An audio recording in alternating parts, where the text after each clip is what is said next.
తెలంగాణలో నిరుద్యోగులకు good news.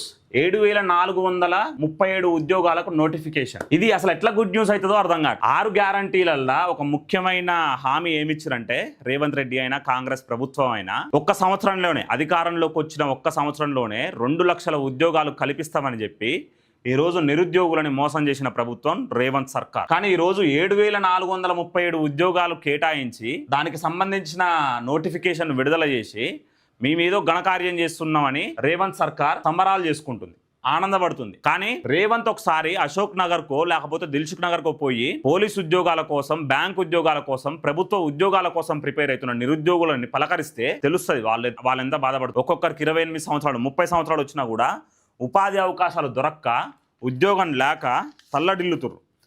ఈరోజు ఉద్యోగాలు ఇస్తామని హామీలు ఇచ్చి ప్రభుత్వంలోకి వచ్చి 2.5 సంవత్సరాలు గడిచినా కూడా ఇప్పటి వరకు 70,000 ఉద్యోగాలు కూడా భర్తీ చేయలేదు. ప్రతి సంవత్సరం జాబ్ క్యాలెండర్ రిలీజ్ చేస్తున్నారు, ఆ సోవి లేదు. ఇప్పటి వరకు ఏమంటుంటే రేవంత్ రెడ్డి ప్రతి సభలో 70,000 ఉద్యోగాలు భర్తీ చేసినాం, వివిధ శాఖలల్లో పోలీస్ శాఖ, బ్యాంక్ ఉద్యోగాలు, మిగిలిన పురపాలక శాఖలల్లో 70,000 ఉద్యోగాలు కేటాయించినాం, భర్తీ కూడా చేసినాం, అయిపోయింది అని అన్నాడు. ఆ గ్రూప్ 1 పరీక్ష మీద ఇప్పటికీ అనుమానాలు ఉన్నాయి. అసలు ఆ కరెక్షన్ అనేది ఎట్ట జరిగింది, ర్యాంకింగ్స్ అనే ఎట్ట అలాట్ చేసిర్రు, ఇంగ్లీష్ లాంగ్వేజ్లో రాసిన వాళ్ళకి ఎక్కువ ఉద్యోగాలు వచ్చినాయి, తెలుగు భాష ప్రాధాన్యం తగ్గుతుందనే ఆందోళన ఇంకొకటి. సో వీటన్నిటికి సమాధానం చెప్తే ప్రభుత్వం బాగుంటుంది. ఈరోజు రేవంత్ రెడ్డి 70,000 ఉద్యోగాలు ఇచ్చినామని రేవంత్ రెడ్డి అంటుంటే ప్రతిపక్షాలు మాత్రం కేవలం 17,000 ఉద్యోగాలే ఇచ్చిర్రు, మొత్తం అబద్ధాలు చెప్తున్నారు అనేది ఈరోజు ప్రతిపక్షాలు అంటున్నాయి. మరి ఏది వాస్తవం, ఏది వాస్తవం, దానికి సంబంధించిన డేటాని మొత్తం ఒకసారి గవర్నమెంట్ రిలీజ్ చేస్తే బాగుంటుంది. తెలంగాణలో పోలీస్, ఫైర్, జైలు శాఖల్లో భారీగా ఖాళీల భర్తీ, ఆన్లైన్లో దరఖాస్తుల స్వీకరణ, తేదీలు త్వరలో ప్రకటన, దరఖాస్తుకు ముందే వైద్య పరీక్షలు చేయించుకోవాలని అభ్యర్థులకు సూచన. ఈ వైద్య పరీక్షలు ఎందుకు చేయించుకోవాలంటున్నానంటే ఏదన్నా హెల్త్ ఇష్యూ ఉంటే నెక్స్ట్ జరగబోయే ప్రక్రియలో ఇబ్బంది పడకుండా, అప్పుడు నిరాశ పడకుండా ఉంటందుకు వైద్య పరీక్షలు కూడా చేయించుకోమని చెప్తున్నారు.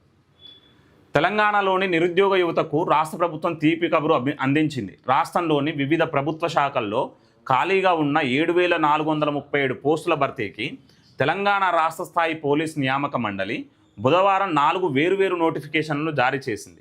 Police, special protection force, fire and disaster responses and jail correctional services విభాగాల్లో ఈ నియామకాలు చేపట్టనున్నారు. ఈ మేరకు చైర్మన్ వివి శ్రీనివాసరావు ఒక ప్రకటన విడుదల చేశారు. వాస్తవంగా ఏంటంటే నిరుద్యోగులు ఈరోజు ఉస్మానియా యూనివర్సిటీలనైనా, కాకతీయ యూనివర్సిటీలనైనా, ఆ కోచింగ్ సెంటర్లలో దిల్సుఖ్ నగర్, అశోక్ నగర్ లో ఉన్న కోచింగ్ సెంటర్లనైనా నిరుద్యోగులు కనీసం ఒక 20,000 పోస్టులను వేయరు అని చెప్తారు. కానీ ఈరోజు 7,437 పోస్టులు వేసి చేతులు దులుపుకునే ప్రయత్నం ఈ రోజు ప్రభుత్వం చేస్తున్నది. విభాగాల వారీగా ఖాళీల వివరాలు. తాజా నోటిఫికేషన్ల ప్రకారం అత్యధికంగా పోలీస్ శాఖల్లోనే పోస్టులను భర్తీ చేయనున్నారు. ఇందులో 3,697 సివిల్ కానిస్టేబుల్లు, 1,052 ఆర్మడ్ రిజర్వ్ కానిస్టేబుల్ పోస్టులు ఉన్నాయి.